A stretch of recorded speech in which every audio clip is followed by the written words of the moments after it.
anytime we build a new coaster, whether it was Diamondback, Banshee, Mystic Timbers, now with Orion, is just that, that precision. It's amazing to me, how talented you have to be able to go out and profile the land and then design a coaster. And then you see that last piece go in and it fits, perfectly in this, when they're lowering that crane and it's going perfectly into that spot. That's always to me the most amazing thing, is that, how good you have to be.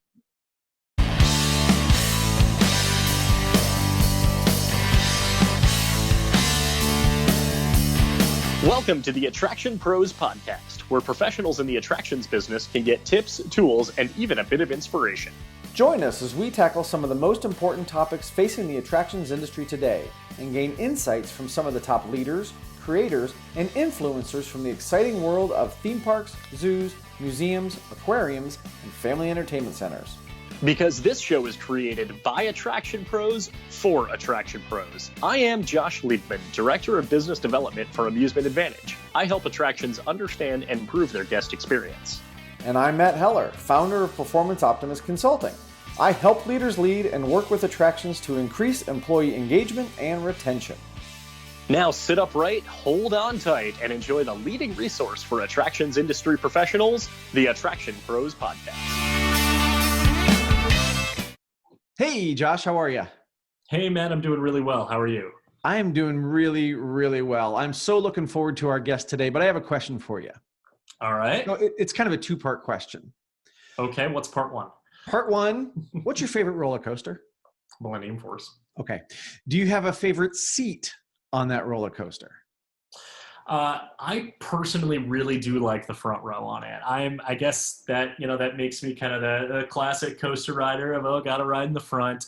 But, the view being unobstructed, of having Lake Erie right there, and maybe it's, it's just part of the ride itself that I think it provides the most enjoyable experience. But I do know several people, several other enthusiasts who have their preferred seat on it as well. There was one enthusiast that I would see very often when I was a ride operator there, and he had, I think it was the fourth car, second row on the park side of the red train. So when you get to know a ride that well, you ride every single seat and you know exactly what provides the best experience for you. Well, speaking of riding or getting to know a ride well, our guest today knows the racer at Kings Island very well. Very, very well. Yes. Was there a second part to your question? No, the second part was, what's your favorite seat?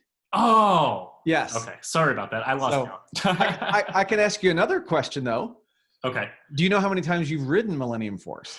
It's been around in the 160s or so. I used to keep count of it, and I eventually kind of lost count, but I know it's somewhere in that range. But it is a very impressive feat to be able to track how many times you've ridden a roller coaster, especially if you've ridden it more than 12,000 times. Yeah, I was going to say, compared to our guest today, you're kind of a lightweight.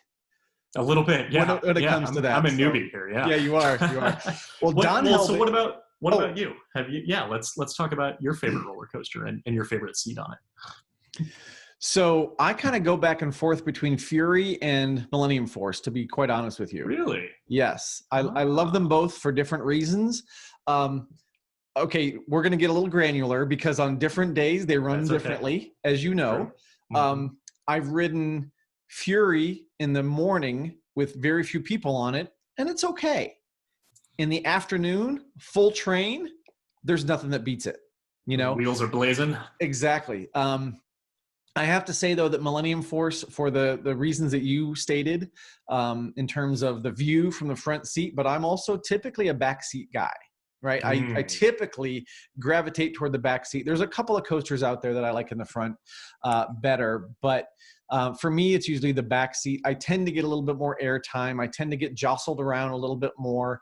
And really for both of those coasters, they're pretty much nonstop from the top of the lift hill. So, the speed, element isn't all that different from the front and the back, but I'm typically a back. So if I was going to pick one ride and ride one spot it would probably be Fury in the back on either of the ends. So not in the middle seat, because there's 4 seats across. I think with most B&Ms, that would be my answer too. So like when you said backseat, my initial thought immediately went to Manta.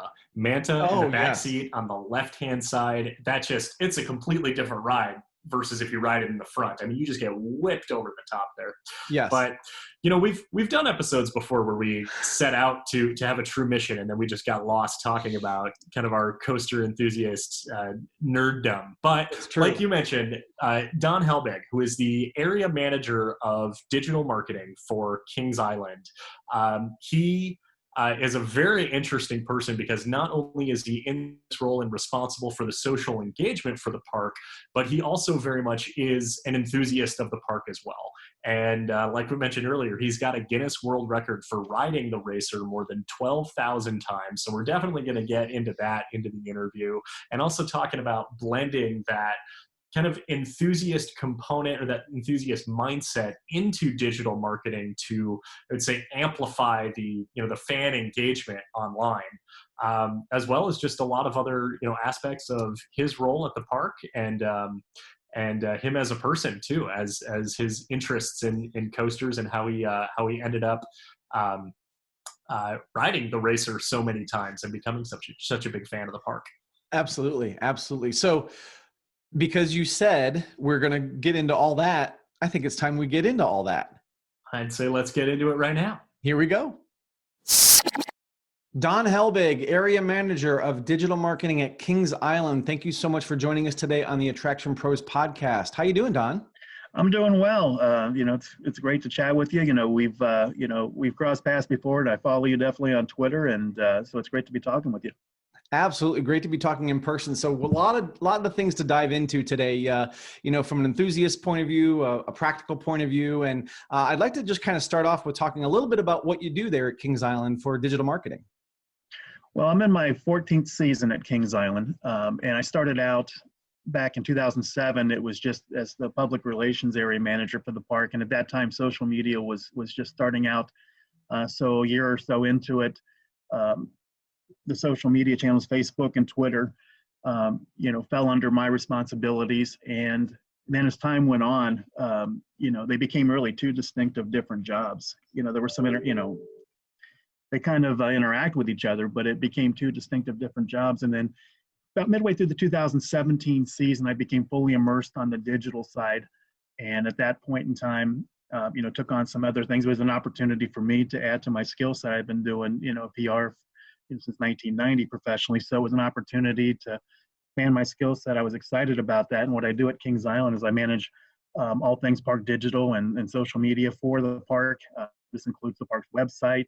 I write, manage, and publish the content on the park's blog, the social media platform management strategy, the content development and execution, the mobile app. I work with our corporate team on the strategy and execution of that. There's email newsletters that we send out. We have those, almost every other week that we do, especially during the peak season. I support and collaborate with the marketing and group sales teams. You want to make sure that you're working all of their goals and the different business priorities, that you're working that into what you're doing on the social side and the digital side. I build and maintain social media content calendars. Those are always changing. Want to make sure that you got to be careful too when you're doing these calendars, because you have to stay really authentic for your audiences. So you can't have all sales and promotional message. You have to be able to mix everything else in. So it's balancing those 2 different areas. A lot of reporting across the social channels and website to our team, and I'm pulling those results. I spend a lot of time analyzing the data to create strategies and the tactics that lead to building the base and increasing engagement within all the different platforms. So you're not busy at all. It's interesting. When I was doing, both PR and social, at the time, I didn't really think about how much time was going into each.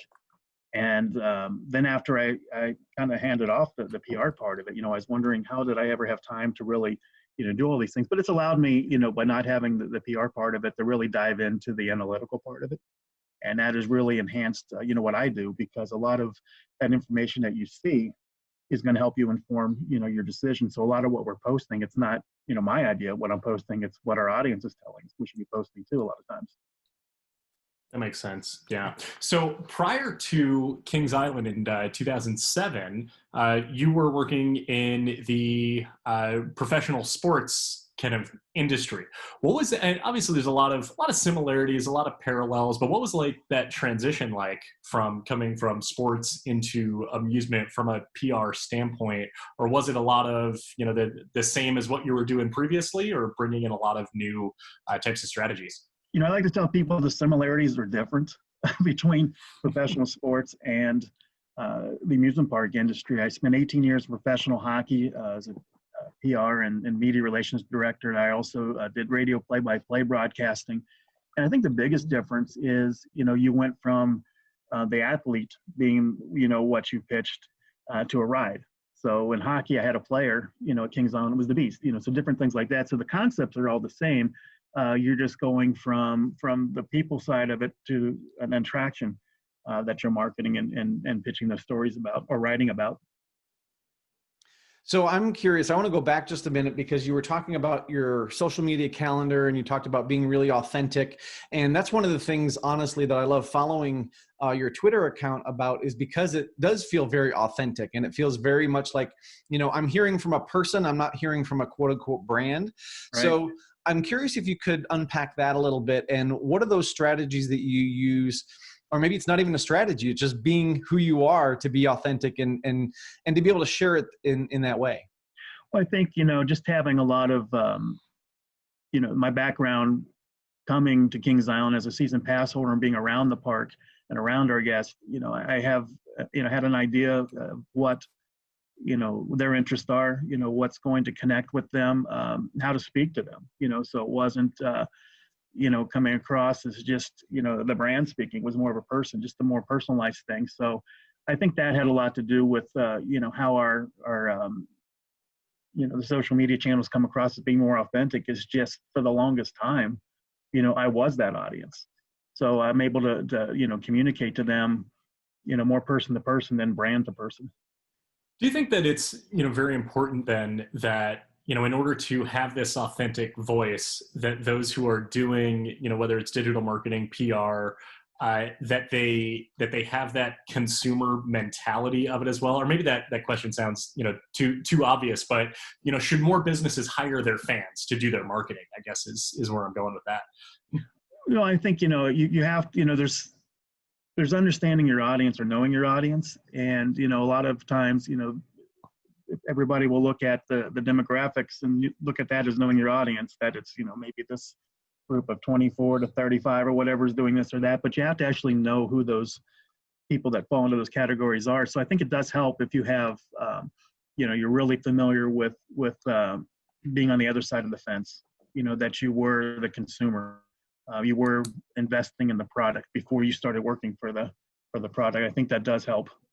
It allows you to be a little more authentic.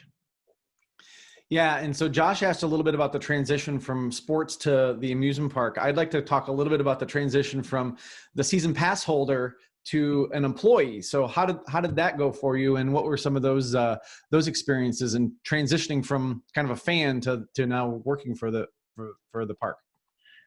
It was really a relatively smooth transition for me. I had, done a lot of things at the park before that, where I was involved when they would have media days and different things. So it was kind of just, walking right in and just, you were the one responsible now for it. So for me, it was just an easy transition. But, I think the hardest part was walking around, as an employee rather than, as a guest in the park. So you start to see things a little bit differently. You're looking at it more from, here's the things I enjoyed. Now, what can we do to make sure that all these touch points that, caught my attention over the years, how are we communicating that so they too can see those same things that I enjoyed? So just being able to just really switching it to enjoying the experience to now, doing things to communicate so other people can enjoy the same. If that makes sense. Oh yeah, it does. It does. Yeah. So I'm curious, being at the park, you said this is now your 14th season. What have you done to make sure you still preserve that, I would say, enthusiast mentality now that, you walk in through the back gate instead of through the front gate now, to make sure that that whether it's the authentic voice coming out through the digital communications, or just that overall initial passion and enthusiasm doesn't become redundant now seeing it day to day?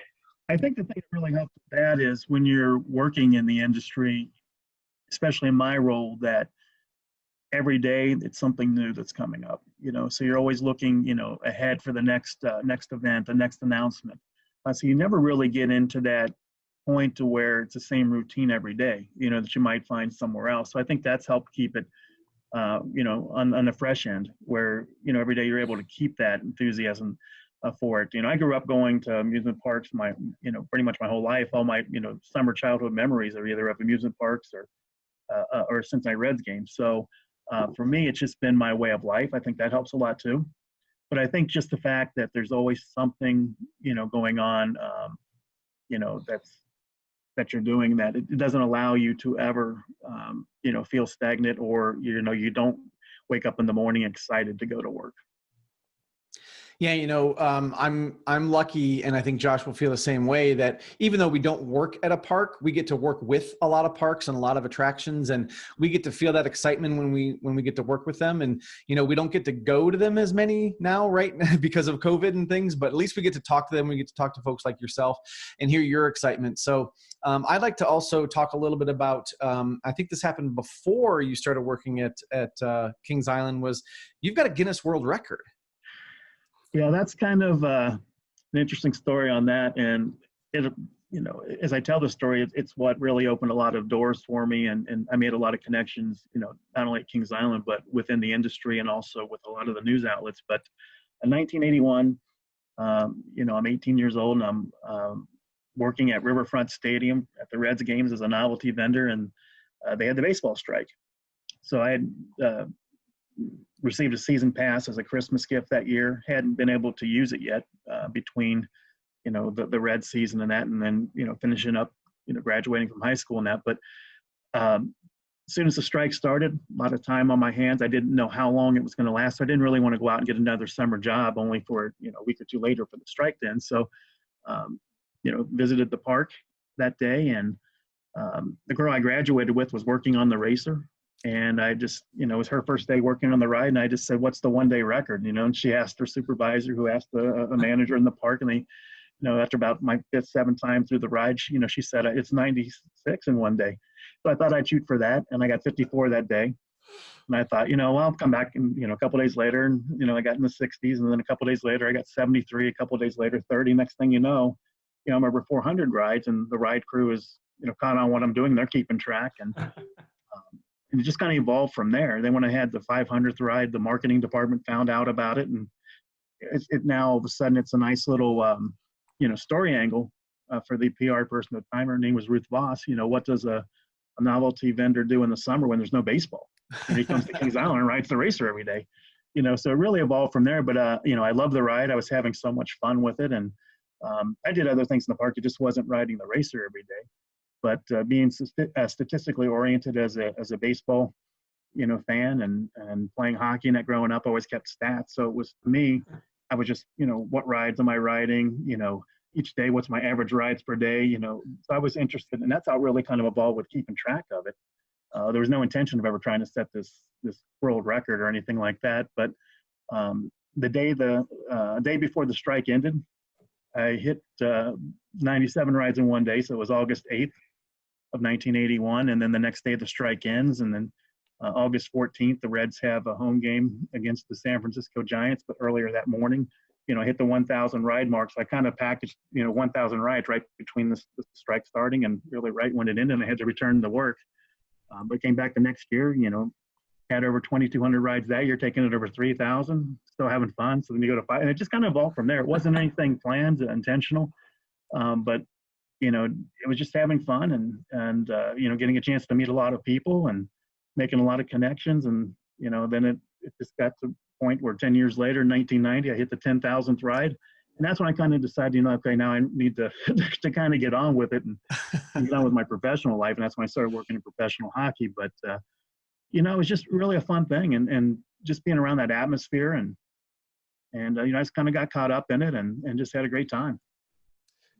So a few follow-up questions come to mind here, but I'll start with this one here. I guess technically speaking, or looking at this from from a very technical standpoint, you're talking about your interest in stats and the importance of keeping track, and so are there just tally marks scratched into the station gates or anything like that? How are you keeping track of this, and then how did you prove it for Guinness too? It was very I would put the little stick figures on my hand that day, but the ride crew, they would mark that I came through, so at the end of the night, we would match up what they had, what I had. We're always matching, and then I would turn in a sheet to the marketing department. So they always knew what my current number was. So if somebody called and said, "Where's he at today?" They would say he's got 4,237 going into today. So there wasn't the same two witnesses for every ride, but there were people that would vouch, yes, he was here and he did ride it this many times, all day when you have, whatever, there's 10, 15 different people a day working on the racer to keep track. But, that's how it was. And those, then eventually I transferred it all to spreadsheets. Originally, I would keep the park map and I would write down everything I rode that day on the park map and then just, put the date, park map, and then just throw it in the glove compartment. And then at the end of the year, I took all the maps out, had all the dates and would write it down. Then I started to put it into an Excel spreadsheet, later on in that. So that's how I was keeping track, just picking up the park map and, I'd say Racer 18 today, B7, Vortex 2, Scrambler 3, Train Ride 1, just things like that. So I had every date, I had a map for every date that I visited from 1981 to 1990. Do you still have those maps? I do. They're in a storage bin, at my home. But yeah, I do have all those maps. So another question I have too, and pardon me for getting kind of granular here, but the racer is in fact two separate rides. Did you break that down by red side, blue side, and add them together? How did that work? I knew what the percentage, at the beginning I knew which side I had ridden the most, and then in my second season of riding the racer back then in '82, about 6 weeks into the season is when they flipped one side around backwards. So I was keeping track of, which one was which, but it ended up by the time I got to the 10,000th ride that about 65% of those rides had come on the forward facing side and, 3,500 had been on the other side. But, it was just the park counted that as just one attraction. I just counted the rides as one total, depending on whatever side was shorter was the line I was going to go in. And now you have to be considered the expert on riding the racer. So front, back, middle, right side, left side. What's your preference? Blue, red, forward, blue, backward. The seat that I rode the most in was, it was, if you go toward the back of the train, it was the first row back of the train. So what they would call it, fifth car, first row. So seat 51 is what the ride crew would have called that. So most of my rides, I went there because everybody, lined up to get into the very back. Everybody bunched up in the very front, or they tried to get the middle of the train because it was their first time on it and they, didn't want to get the front or the back. Yeah. But that third row, that back row where that seat number 51, that always had maybe, two at the most, three people in front of me. So that was the reason I usually migrated to that seat, just because that was the one I was going to get on the quickest. And you don't want to be waiting in line when you're going to ride it 12,000 times. No. You're going to ride it that many times? No. It's interesting. It took me 10 years to get 10,000 rides, and then it took me another, almost 30 years now to get another 2,000. Yeah. Why was it important for you in the first place to be keeping track of the count? I know you mentioned kind of the passion and the interest for kind of the stats, and was it just naturally coming to you that, I rode it 5 times today and 12 times yesterday and X, Y, Z, or was there something kind of more aspirational towards kind of were you really trying to reach a goal here, or were you just riding? No, it was always it came natural to start off keeping track. When I was playing baseball or hockey, I knew how many hits I had, what my batting average was. I knew if I went got 2 hits today and 5 at bats, it was going to take my average to that. So I was always that way from the time I was just a little child playing in non-hole baseball. So that just kind of carried over into what I was doing here. it never really, I never looked that far down the road with it in terms of what the ride count was going to be. I, would know if I was, had over 3,000, it was like 3,500. I wanted to get it to 4,000, but it was always a year by year thing. I always felt that the moment it was no longer fun, I wouldn't do it just for the numbers. Mm-hmm. But by the time I got to 10,000, it was still as much fun at 10,000 as it was at ride one.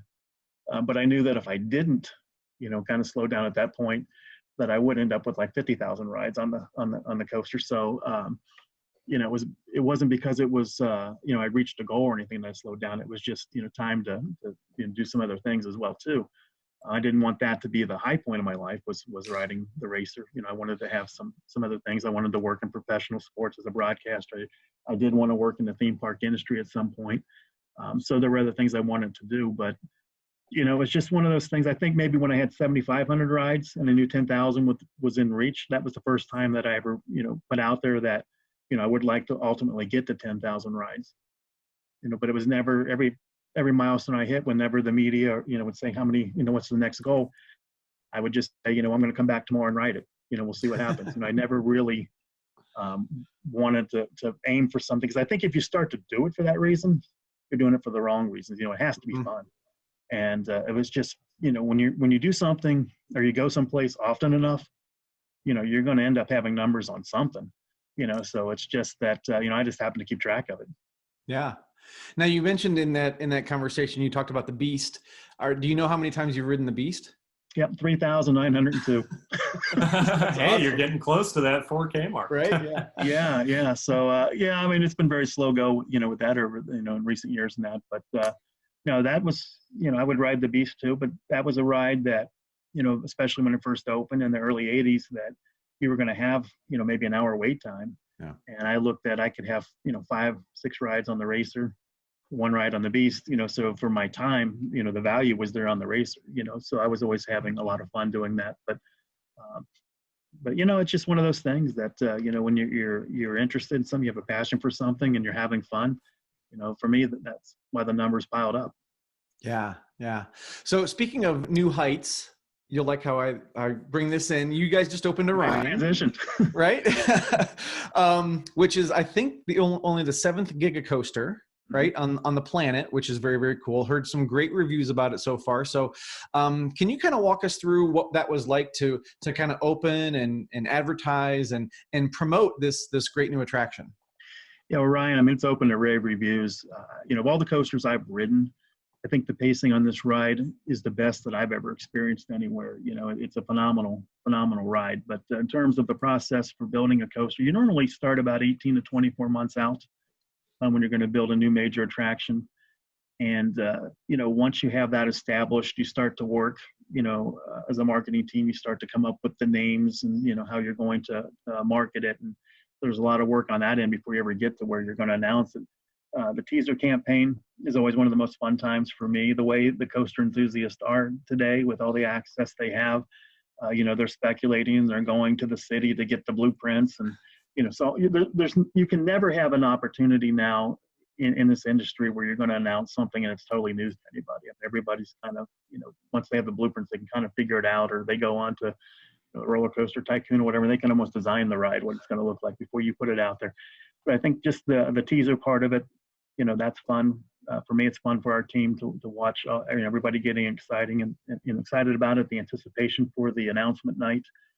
We've made those here at Kings Island a big time event. We've been, traditionally you always announce something, 10 o'clock, 11 o'clock in the morning, or maybe 2 or 3 o'clock in the afternoon, the time that works best for the media. We went unconventional when we announced Banshee. We did it at night. I remember sending out the media advisory for that. And when I said 10 p.m., every station, Cincinnati, Dayton, Columbus, they all called and they said, is there a typo there? Did you mean like AM? And I said, no, PM. They're like, oh, that doesn't really work, too well for us. We're getting ready to go live on the air. But we wanted it to be, make that these announcements, for the guest. We felt that if something came up where the media couldn't come out, we still had, 10 months before the ride opened, to get the word out about what we're doing through the traditional media. So it was more about, just switching gears and making an event for our guests, making them a part of this. And, when you do it at night, everybody can come, and it's just a different atmosphere for it. So that was fun with Orion to do that at night. And, there was thousands of guests that, packed the Coney Mall area that night for the announcement. And then, once it's announced, then you start, working toward the launch. So there's really three phases. There's the teaser campaign, there's the announcement campaign, and then there's the launch. I'm kind of curious to learn more about doing the teasers, or I would say, amplifying the audience's anticipation of the announcement before the announcement, as things are kind of sliding into view a little bit more, and would love to kind of learn more of your strategy from that standpoint, because looking at it kind of from the enthusiast standpoint, the enthusiast mindset that you have, there's got to be some element here that feels like you're playing God in some sort of way of, I've got this information that you want, and you're controlling how it's being dripped out and delivered. Can you talk a little bit more about that? Yeah, I mean, it is in a good spot when you do kind of control what information you're releasing and how much you're going to give them. But this is where social listening comes in too, because you follow and you see what they're all talking about, speculating, and you can kind of feed that speculation, what you're doing, or maybe with an in-park teaser, just with the direction that everyone else is taking it. And it might be a totally different direction, but you just roll with it. And, so that's one of the fun things about it too, is you kind of let the social listening dictate a lot of what you're going to do with that teaser campaign. I have to say that's the first time I've heard that term, social listening, but it makes a lot of sense. Especially as we go back to the earlier part of the conversation, as we talk about being authentic, right? You can't be authentic unless you're listening to other people as well. And if you're just pushing things out and, you've got your calendar, you're going to say, this is what we're going to do, but you're not really listening to what other people are talking about. I think that's a great approach. Is that something you came up with, or you just kind of fell into as you got into doing this? As I got into doing it, it's been a learn as you go with social media. When I first started, I hate to go back and look at the posts that I made, in 2009 and 10, because it's just, I don't know. I just don't like looking at that because it's embarrassing in a way.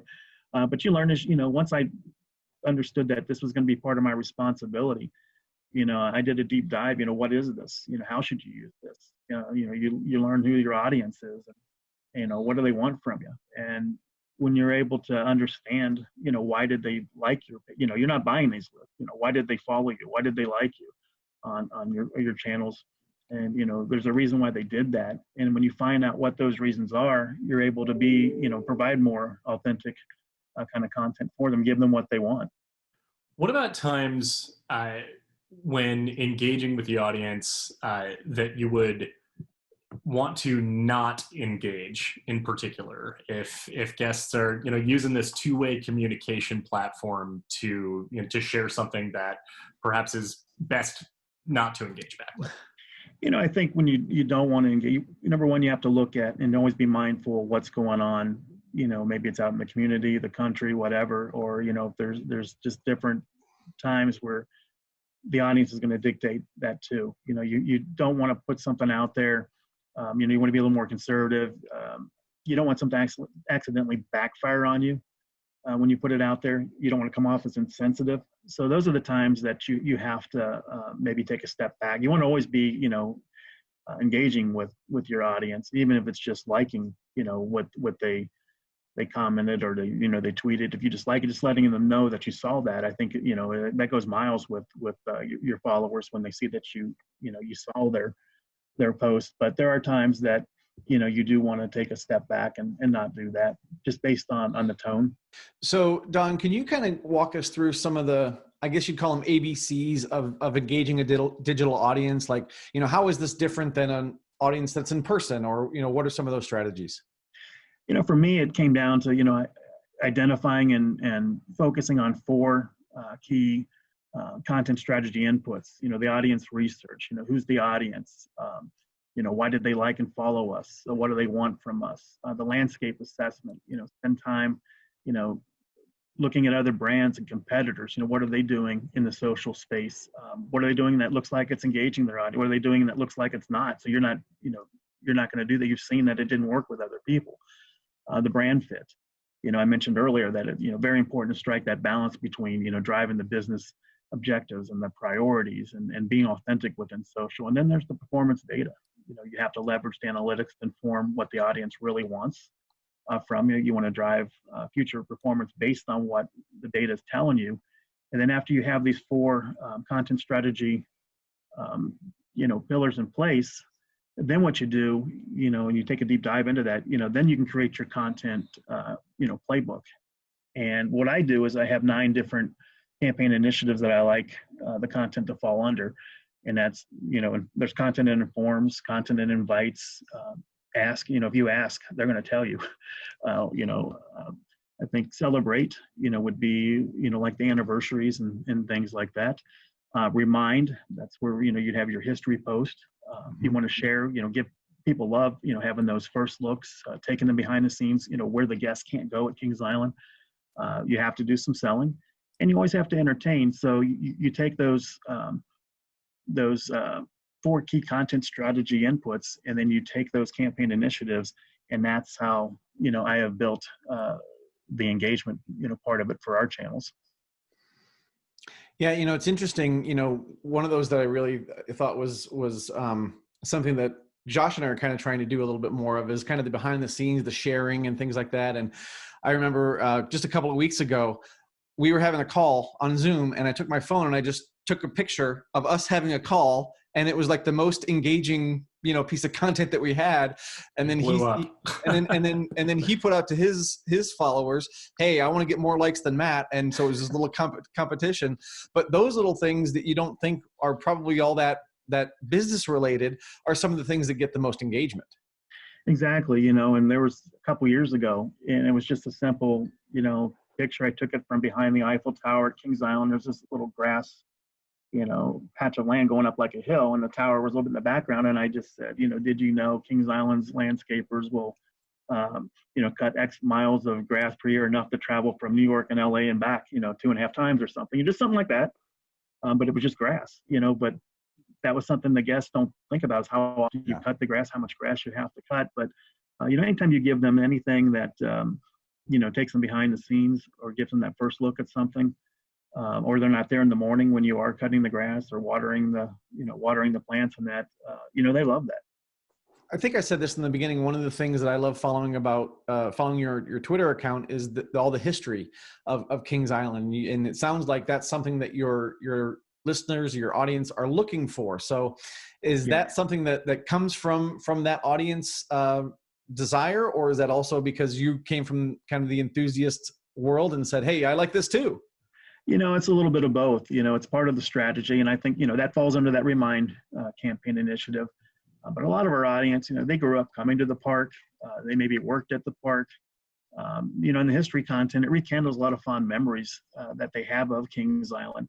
They remember riding their first ride on the Beast. They remember blue ice cream. They remember certain shows or an event, like 1975 when Robbie Knievel did his motorcycle jump. So people remember things like that, or they heard about it from their father or grandfather, some of these different things that happen in Kings Island's history, or, they see a photo or a video of something that, maybe was from the 70s or 80s, and they don't, they didn't grow up with the park looking like that in that section. So I think those are the kind of things that, our audience, they just can't get enough of that. So anytime we do anything with history, they absolutely love it. And that's really been like the top performing content, especially on our blog that we do, is when we do those throwbacks and talk about, attractions like a Phantom Theater or the Enchanted Voyage. And everybody has such fond memories of those. These rides are long gone, but not forgotten. So, it really works well. So it's, again, I experience all those attractions. So from that end, I love writing about it. Mm-hmm. But from our audience, they like reading about it as well.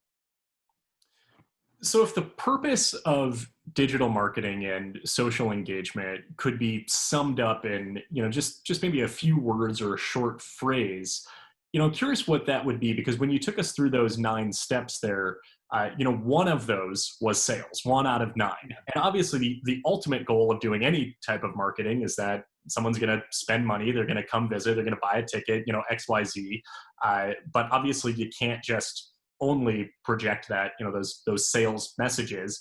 But in essence, it's also kind of lengthening the sales cycle in some aspects of kind of, if you look at it from the, the top of the funnel, people are coming in, generating some sort of interest, and then hopefully engaging by, the other 8 aspects of, those 9 components with the reminders and the celebrates and, and all of that, that eventually they would then say, oh yeah, I need to actually now buy a ticket and go to the park. So curious, kind of summing it all together, just how does that define what the purpose of the digital engagement I would use the word be?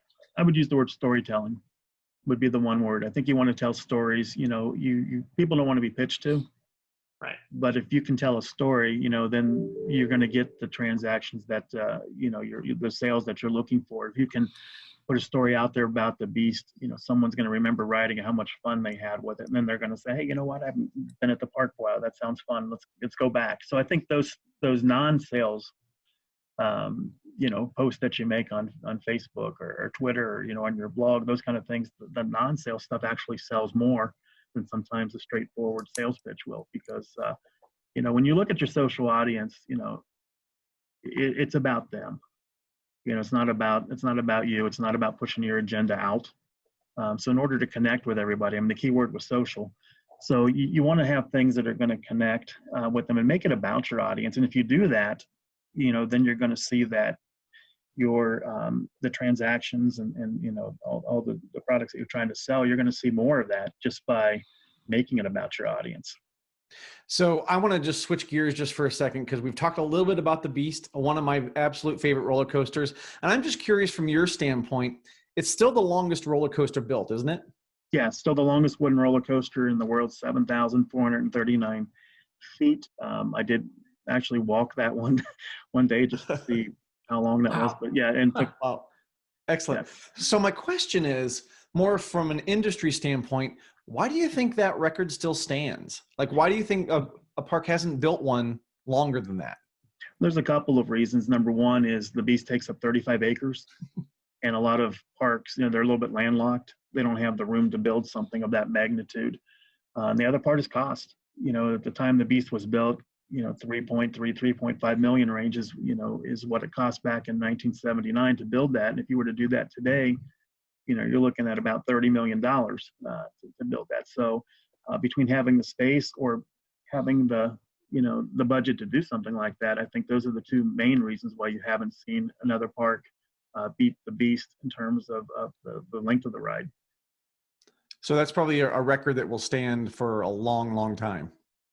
Yeah, it's tough to build, especially a wooden coaster. It's tough to build one that's going to be longer than that, just because you just don't have the real estate. Most parks don't have that to do that. Well, in some aspects, it's 2 rides in one in itself too. So there is that component as well. Yeah, there is, and it's it's a ride that certainly has withstood the test of time. People, it's 41 years old this year. And there's people from all over the world that still, plan to visit the Kings Island specifically to ride the Beast. And there's not many attractions out there that when they're 41, that's still what's happening. So one thing I'm interested in here, we're doing this interview over Zoom, and I'm looking behind you, and I see what looks like multiple hard hats. Yes. Can you tell us about that? Does each one have a story of its own? There's different hard hats from different some of the different coasters that we've built. We get different colors or something, but I have one from when we built Diamondback in 2009. There's one from Banshee in 2014. I have one from Mystic Timbers, and then there's one from with Orion this year. So whenever we're building a new attraction, I always get a new hard hat from the maintenance team and just kind of keep them on my shelf, just so it's kind of just a little memory about going back there when it's 18 degrees out in the winter and watching them come to life. Do you have a favorite from all those, or is that like picking children? It is kind of like picking children, but I would have to say probably, for me, it would be Diamondback, because that was my first big, project I was involved with here. So just that one, just watching that one. And it was the first time I saw a coaster from start to finish being built. So I would go with Diamondback. Okay. Awesome. Yeah, I love Diamondback too. I was planning a trip this year to go to Kings Island, and because of COVID and everything, we had to put that off. But we were really looking forward to Orion, and I'm one of those people that will make a trip to Kings Island just to ride the beast. So Yeah. You're talking to one of them right here. Yeah, but again, when you look at the thing that anytime we build a new coaster, whether it was Diamondback, Banshee, Mystic Timbers, now with Orion, is just that. That precision. It's amazing to me, how talented you have to be able to go out and profile the land and then design a coaster, and then you see that last piece go in, and it fits, perfectly in this, when they're lowering that crane and it's going perfectly into that spot. That's always to me the most amazing thing, is that how good you have to be to make that fit. Yeah, and I think that's something that probably at least the general public doesn't take into consideration. Maybe they're seeing it more now with social, and they're following the building of it, and there's cams and things like that they can watch. But all of the foundational pieces and the engineering that go into it, and then if the ride doesn't quite meet their expectations, they're like, oh, redo this or take this part out, and it's not that simple. No, it's not. Or they'll say, they should have made it, another 1,000 feet longer, and the engineering of it wouldn't have allowed that. You wouldn't have had enough speed to get back in the station. When you look at the Beast, why does it have a second lift hill? It's because to ever ride that length, it would not have been able to get back to the station. So that was when they first designed it, it didn't have a second lift hill. That ride was designed in-house by Kings Island personnel. You'd never see that happen, again today. But John Allen from the Philadelphia Toboggan Company, who had designed the Racer and many other wooden roller coasters that were out there in the 50s and 60s, he told them, he said, well, what you want to do then is just build a second lift hill.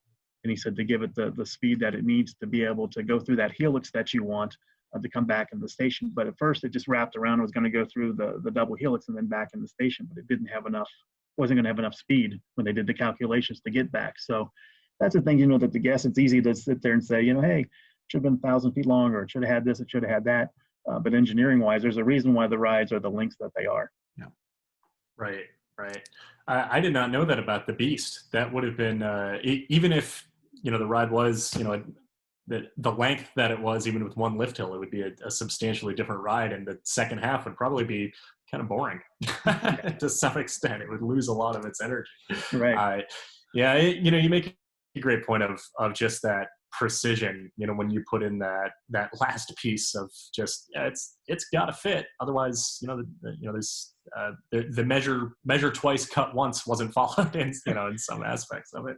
Yeah, but that's the, when you're watching that last piece go in, if there were something with a wooden coaster, you could make the adjustment, just cut the wood, but steel coaster, it has to fit. Mm-hmm. Yeah. And it always is like a celebration and a very special moment whenever a full circuit coaster comes around that full circuit track. Is that something that you see as well, that you then kind of work into the digital engagement strategy? That's always something that I've seen as a coaster enthusiast that I always think is so cool. Yeah, it's always a milestone of the ride, when there's different parts of it, when the lift hill gets topped off, when the final piece goes in, when it the first test cycle, those are the different things that, the enthusiast community loves seeing, those different milestones.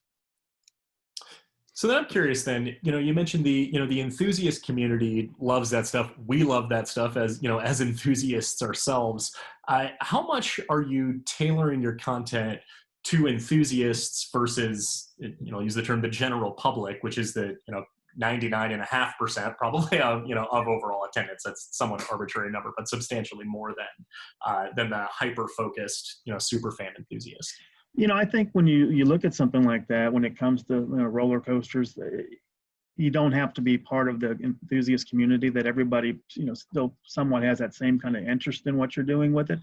They're just not going to visit the park 50 times in 1 year, or they might not travel to different parks around the country. But, when you're looking at Kings Island, majority of the audience, they're interested in what the park does. So, they're just, they're as, inquisitive about what you're doing or what goes into the building the ride and watching those first test runs and things that the enthusiast group is. They're just not part of those different clubs and organizations. So, from that point, I always, whenever somebody says the general public, I still say the coaster enthusiasts are the general public. Everybody's the same. It's just that some are just more, it's more of their way of life than some others.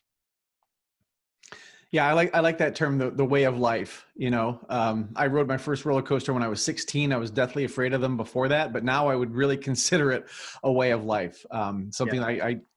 I can't imagine, especially this summer, going through COVID and everything. I can't imagine not getting on a roller coaster at some point. I'm gonna really try. I'm in Western North Carolina. If Carowinds opens, I want to get out there. Get over to Dollywood, someplace to get on a coaster. So. One of the things I'm curious about, given the time frame that we're in with COVID, is how your strategy has changed. I know earlier you talked about social listening, which is fantastic. You talked about kind of adjusting your calendar, but how has your strategy changed with our current pandemic? Well, I mean, you just mentioned the word social listening, and that's where the strategy, mostly has changed. That, you're letting that inform a lot of what you're going to do with your content. A lot of the questions that everybody has, everybody's, when are you open? Do I have to wear a mask? How do I do a reservation? All those different things. So when you see those questions, you have to, your strategy has to answer what they're asking. So that's the biggest part. It's just the social listening that has changed on the strategy with it. Okay. How are you then blending that in with I would say your normal or your old normal strategy of wanting to engage the audience to say, yes, there are all these new procedures that are in place. There are all these, heightened concerns that guests have, but we're still here to do everything that we've always done since the park is open, which is provide you with an enjoyable leisure family day out, and kind of making sure that there's the balance of those messages together, that people aren't just seeing have to wear a mask, have to, blah, blah, blah, blah. Yeah, you still have to show everybody having fun, because that's what everybody still wants to do at the end of the day. And I think the more that, we're showing since the park is open, that guests are, still visiting the park, they're having fun, they're able to do everything that they could do before. It's just in a different way that you have to do it. So you do, have to do a little bit more of a balance to make sure there's the information out there, just before we opened. Normally you would be in a normal time, it would all be about Orion. This year, the bigger story was what to know before you go. Mm-hmm. So you're just adjusting, the sequence of where Orion would have fit, so it wasn't that big push to start that week when you're opening. It wasn't Orion, 3 or 4 days before and a countdown to Orion. It was more about just making sure that everybody knew what they needed to know before they go. And then you also then start to add in, the fun part with Orion and the other rides and that being open. Yeah. Yeah, Don, this has been a wonderful conversation. And as we're kind of coming into the break run a little bit here, nice. I wondered if you could talk a little bit about, we've been talking about Kings Island history, but, maybe the most significant development or the most significant thing that's happened over the years at Kings Island that maybe put it on the map, or the thing that really set it apart. What would you categorize that as? I think what it's done is the biggest significance to me would be what it's done for the economy in Southwest Ohio, the Warren County area of Ohio. That's probably the most significant contribution or achievement that Kings Island has had. Before the park opened, it was all farmland out here, and two-lane road. It wasn't the, Interstate 71 didn't go by the park. There weren't the restaurants, there weren't the hotels. Just the growth, over the 48 years, substantial. The housing, that increasing population of Mason, Ohio, Kings Mills, Ohio, and just around the Warren County area. The employment opportunities, thousands of jobs have opened up because of Kings Island's presence here. So I think just what it's done for the the economy in Warren County, the employment opportunities, and I think that's where the biggest achievement would be. Just that sometimes when businesses go in, they just blend in with the other businesses. Because Kings Island came in here, it brought all these other businesses and that to this part of it. But I think other than that, it's just the memories that people have. People like to have fun, they like to do things together with family and friends, and I think that's the thing that for Kings Island for over 48 years, the park has meant so many things to so many people, and just those memories as well. Well, Don, this has been a really enjoyable conversation. If people wanted to either get a hold of you directly or follow you on Twitter and follow all the amount of Kings Island history posts that you share on your Twitter account, or if they wanted to get a hold of you directly, where would you send them? Well, I'd start with Twitter. My personal channel is Don Helbig, so it's just at Don Helbig on Twitter. I would follow the Parks channel, Kings Island PR, and then the Kings Island blog, which is available on visitkingsisland.com. That's a place where we're trying to put out regular content. Normally, 5 or 6 different pieces of content a week that we publish on the blog. So that would be a great place to go just to keep up with the latest news, notes, and information about the park. Excellent. Well, Don, thank you so much for your time today. Like Josh said, this has been a great conversation. I know I've learned a lot. I'm going to be talking about social listening for a long time now. So thank you very much for that. Thank you very much for your time. And for everybody out there listening, just remember that we are all attraction pros. Thanks for joining us for another great episode of the Attraction Pros podcast. We hope you enjoyed today's episode, and we'd love to hear your feedback. Feel free to drop us a line on Facebook, Twitter, or LinkedIn, and make sure to follow us on all the social channels. And make sure you've subscribed to the show so you can get the latest episodes every single week.